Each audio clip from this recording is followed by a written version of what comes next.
This evening in Kabul, as you all know, terrorists attacked that we've been talking about and worried about, that the intelligence community has assessed, has undertaken an attack by a group known as ISIS-K. Took the lives of American service members standing guard at the airport and wounded several others seriously. He had also wounded a number of civilians, and civilians were killed as well. I've been engaged all day in constant contact with the military commanders here in Washington and the Pentagon, as well as in Afghanistan and Doha. And my commanders here in Washington in the field have been on this with great detail, and you've had a chance to speak to some so far. The situation on the ground is still evolving, and I'm constantly being updated. These American service members who gave their lives, it's an overused word, but it's totally appropriate here, were heroes. Heroes who've been engaged in a dangerous, selfless mission to save the lives of others. They're a part of an airlift, an evacuation effort unlike any seen in history, with more than 100,000 American citizens, American partners, Afghans who helped us, and others taken to safety in the last 11 days. Just in the last 12 hours or so, another 7,000 have gotten out. They were part of the bravest, most capable, the most selfless military on the face of the earth. And they're part of simply what I call the backbone of America. They're the spine of America, the best the country has to offer. Jill and I, our hearts ache, like I'm sure all of you do as well, for all those Afghan families who lost loved ones, including small children, or been wounded in this vicious attack. And we're outraged as well as heartbroken.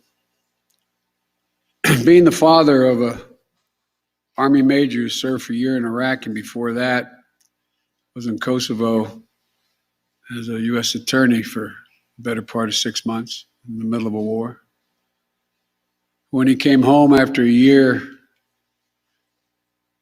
in Iraq, he was diagnosed, like many, many coming home, with an aggressive and lethal cancer of the brain. We lost.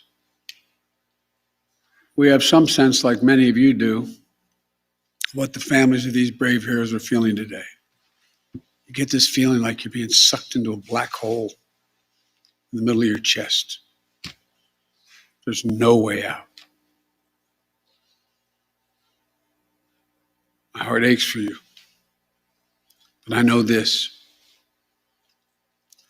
We have a continuing obligation, a sacred obligation to all of you, families of those heroes. That obligation is not temporary, it lasts forever. The lives we lost today were lives given in the service of liberty, the service of security, the service of others, in the service of America. Like their fellow brothers and sisters in arms who died defending our vision and our values in the struggle against terrorism. Of the fallen this day, they're part of a great and noble company of American heroes. To those who carried out this attack, as well as anyone who wishes America harm, know this: we will not forgive. We will not forget. We will hunt you down and make you pay. I will defend our interests and our people with every measure at my command.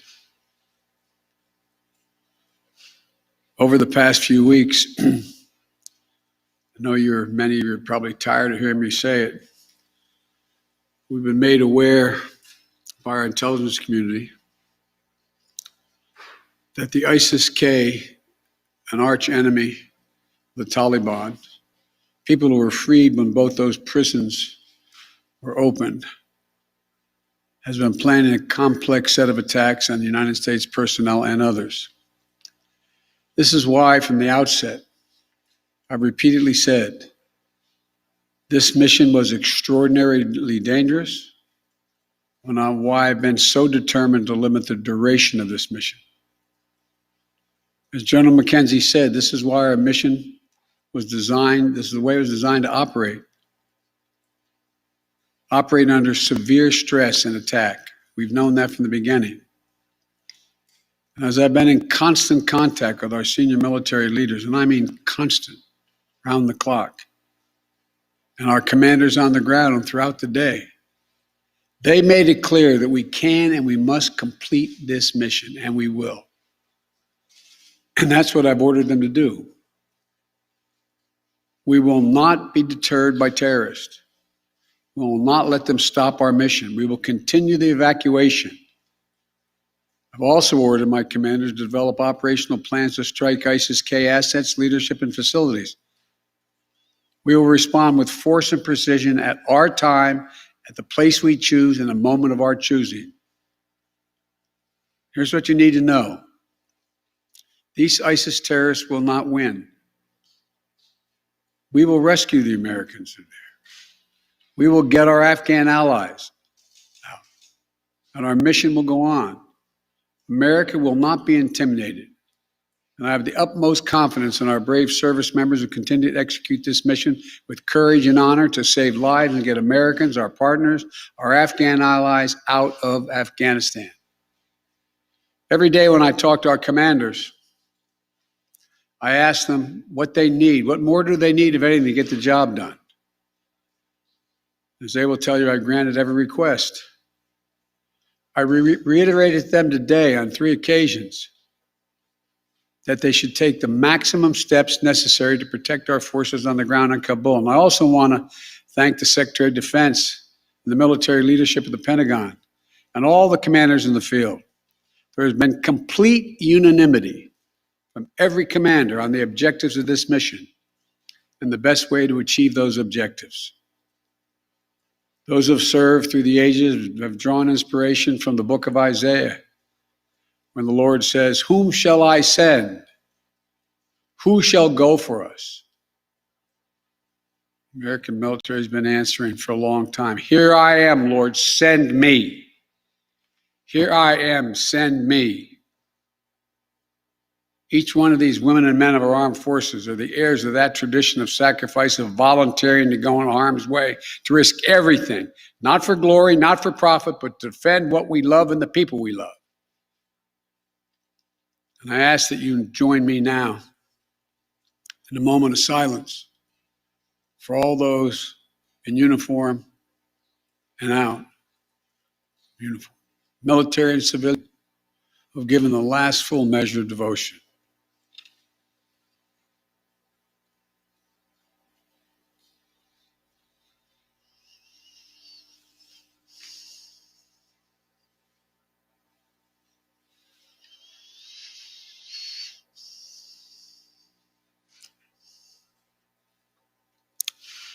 Thank you. May God bless you all, and may God protect the troops and all those standing watch for America. We have so much to do. It's within our capacity to do it. We just have to remain steadfast. Steadfast.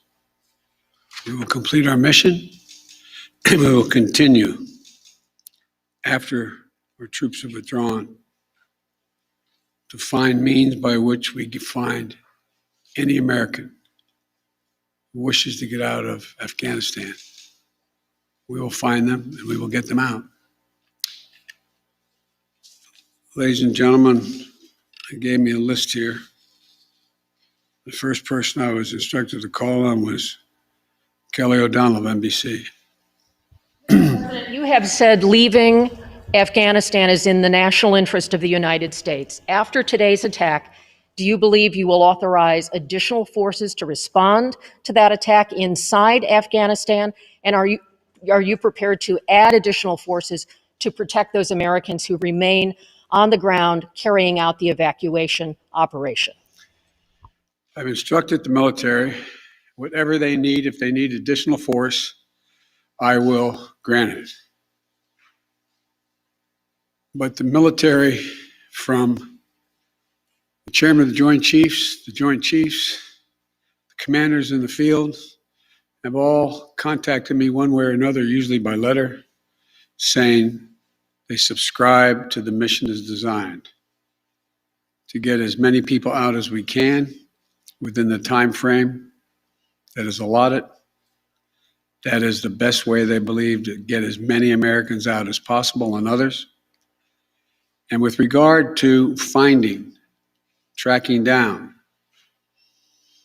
the ISIS leaders who ordered this, we have some reason to believe we know who they are, not certain. And we will find ways for our choosing without large military operations to get them wherever they are. Trevor, Reuters. Thank you, Mr. President.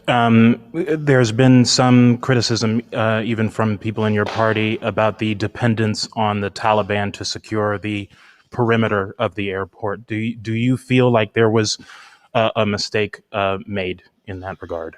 No, I don't. Look, I think General McKenzie handled this question very well. The fact is that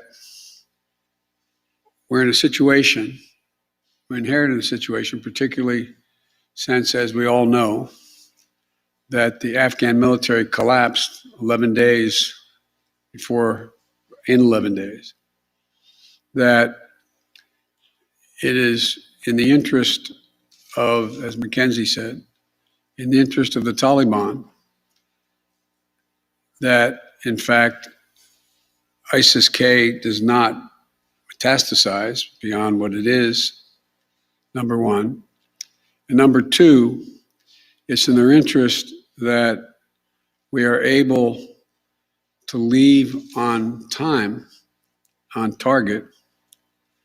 And as a consequence of that, the major things we've asked them, moving back the perimeter, giving more space between the wall, stopping vehicles from coming through, etc., searching people coming through. It is not what you'd call a tightly commanded, regimented operation like the U.S. is, the military is, but they're acting in their interest. And so, by and large, and I've asked this same question to military on the ground, whether or not it's a useful exercise. No one trusts them. We're just counting on their self-interest to continue to generate their activities. And it's in their self-interest that we leave when we said, and that we get as many people out as we can. Like I said, even in the midst of everything that happened today, over 7,000 people we've gotten out, over 5,000 Americans over. So it's not a matter of trust, it's a matter of mutual self-interest. And but there is no evidence thus far that I've been given as a consequence by any of our commanders in the field that there has been collusion between the Taliban and ISIS in carrying out what happened today, both in front of the hotel and what is expected to continue for beyond today. Amir, Associated Press. Thank you, Mr. President. have spoken again powerfully about your own son and the weight of these decisions. With that in mind, and also what you've said, that the longer we stay, the more likelihood that there would be a major attack.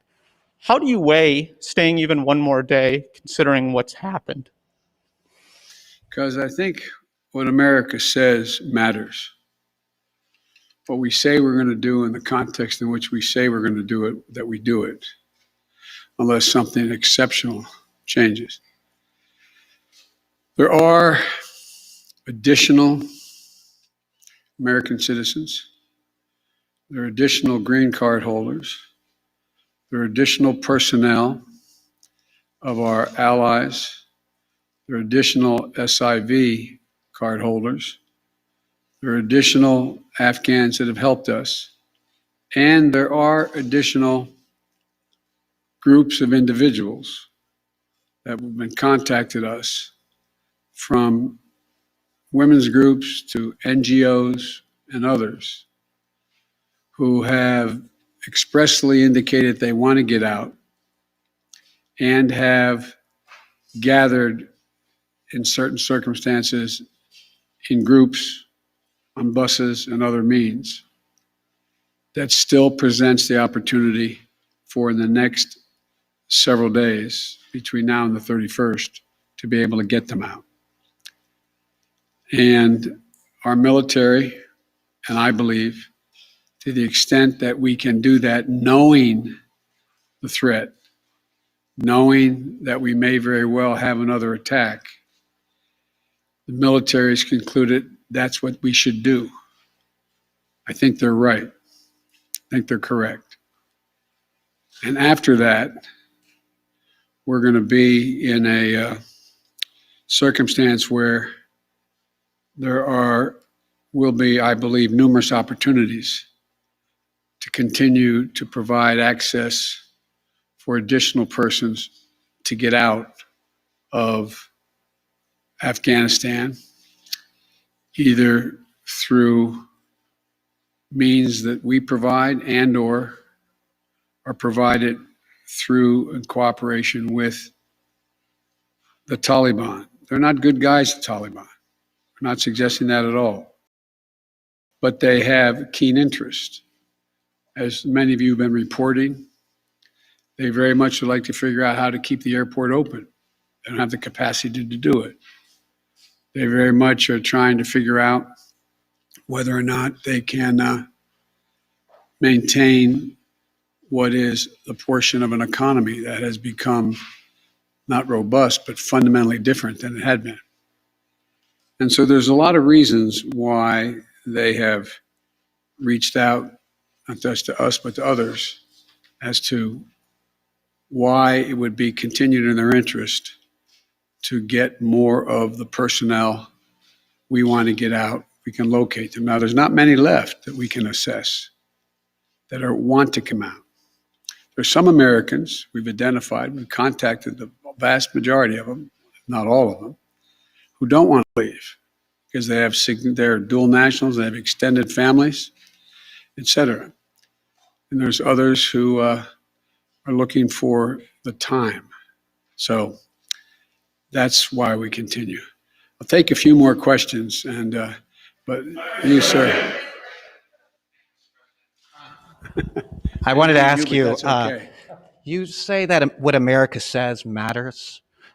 What do you say to the Afghans who helped troops who may not be able to get out by August 31st? I say we're going to continue to try to get you out. It matters.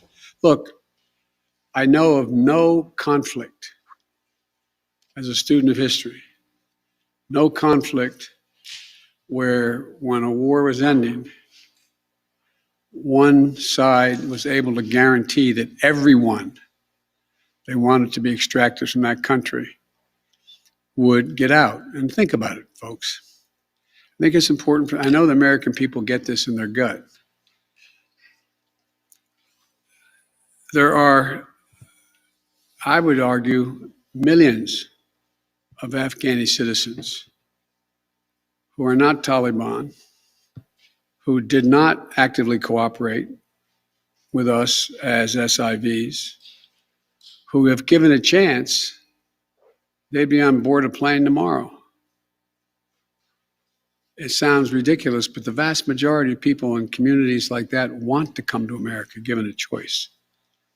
So getting every single person out can't be guaranteed by anybody because there's a determination all who wants to get out as well. At any rate, it's a process. I was really pointing to you, but you, sir. Thank you, Mr. President. There are reports that U.S. officials provided the Taliban with names of Americans and Afghan officials to evacuate. Were you aware of that? Did that happen? And then, sir, did you personally reject a recommendation to hold or to recapture Bagram Air Force Base? Here's what I've done let's answer the last question first.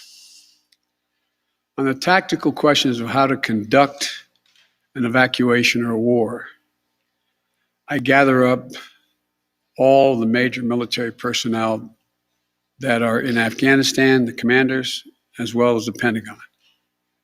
And I ask for their best military judgment.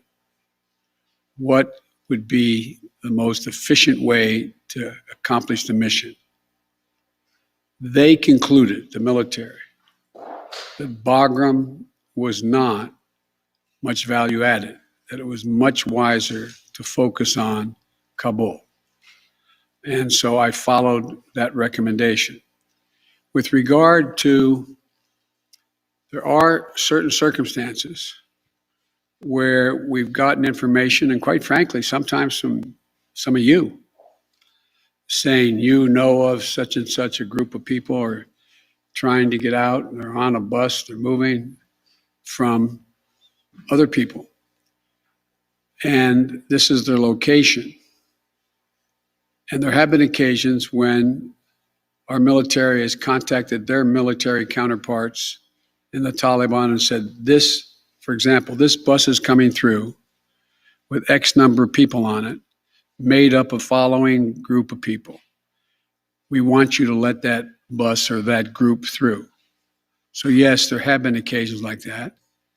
And to the best of my knowledge, in those cases, the bulk of that has occurred, they've been let through. But I can't tell you with any certitude that there's actually been a list of names. I know there may have been, but I know of no circumstance. It doesn't mean it didn't exist. That here's the names of 12 people, they're coming, let them through. It could very well have happened. I'll take one more question. Wait. Let me take the one question from the most interesting guy that I know in the press. That's you.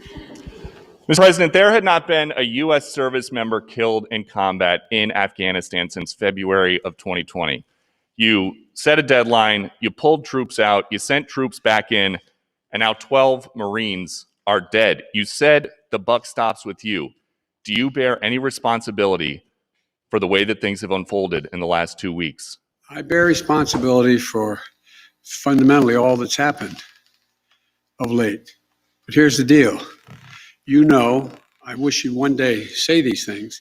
You know as well as I do that the former president made a deal with the Taliban that he would get all American forces out of Afghanistan by May 1. In return, the commitment was made, and that was a year before. In return, he was given a commitment that the Taliban would continue to attack others, but would not attack any American forces. Remember that? I'm being serious. No, I'm asking you a question. Because before... No, wait a minute. I'm asking you a question. Is that accurate, the best of your knowledge? What? I don't think the issue that, do you think that people have an issue with pulling out of Afghanistan or just the way that things have happened?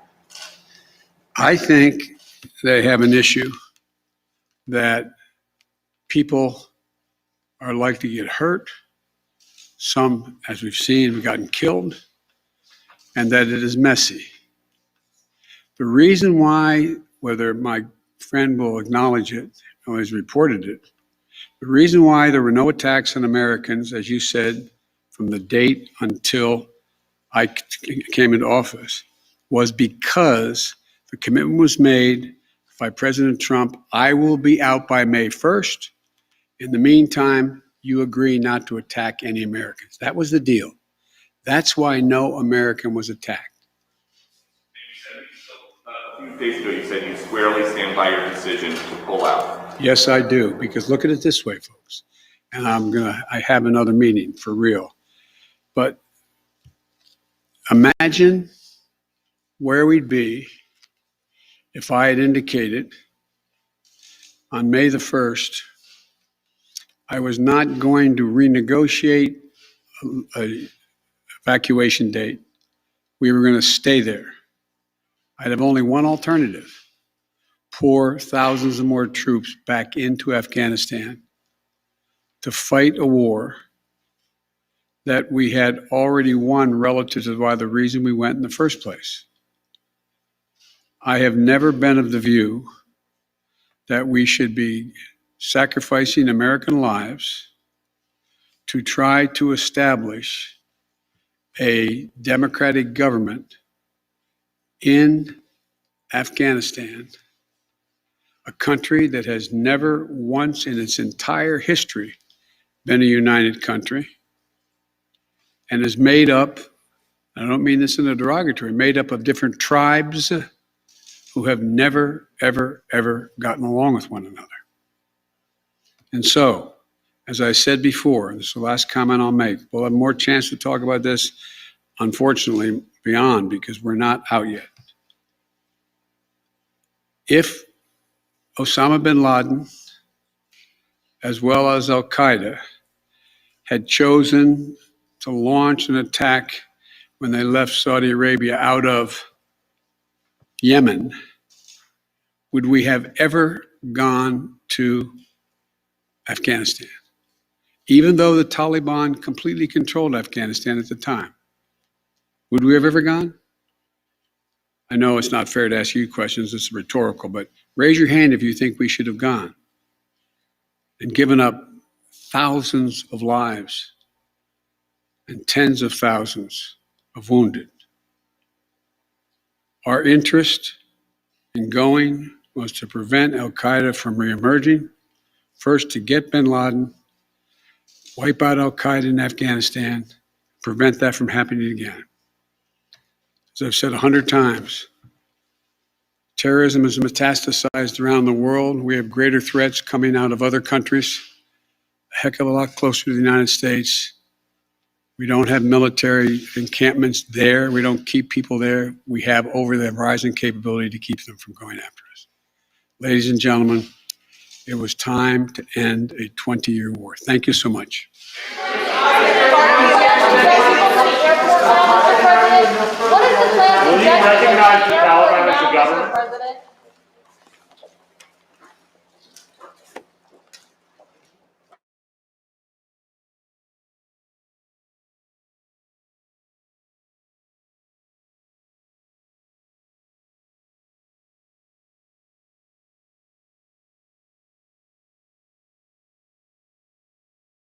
Okay, I think I'm unmuted now.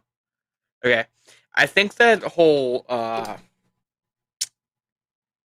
press conference kind of sums up why the Taliban is doing whatever they want, because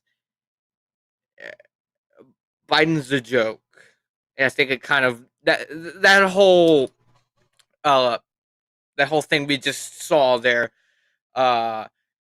kind of explains to us why they're doing whatever they're doing, whatever they want to do, and that's why they're just bossing us around, telling us when we have to leave. Uh, and we're just going along with it because it's Biden. Biden doesn't care. He's just oh no, weak kind of guy. It's pathetic. Like, it honestly is. Like, this stuff wouldn't happen if we didn't have Biden. If Biden was tough, none of this stuff would have happened. The stuff that happened earlier would not have happened if the Taliban actually feared us. But they don't. So that's why they're doing whatever the hell they want. Because Biden's just like, well, Trump. I take responsibility. But Trump did this. Trump did that. That's actually the reason why. I take responsibility, but I was just doing what the military told me to do. He didn't take responsibility at all. He brushed it off on everyone else because he's pathetic. Like, could you not elect a more pathetic man to be president? And you got people like Bill Maher coming out saying, well, if Trump was in office, it would be the same thing. No, it wouldn't. Like, whether you think Trump would have done it something different, whether because he cared or because of his ego, this would not have happened under Trump.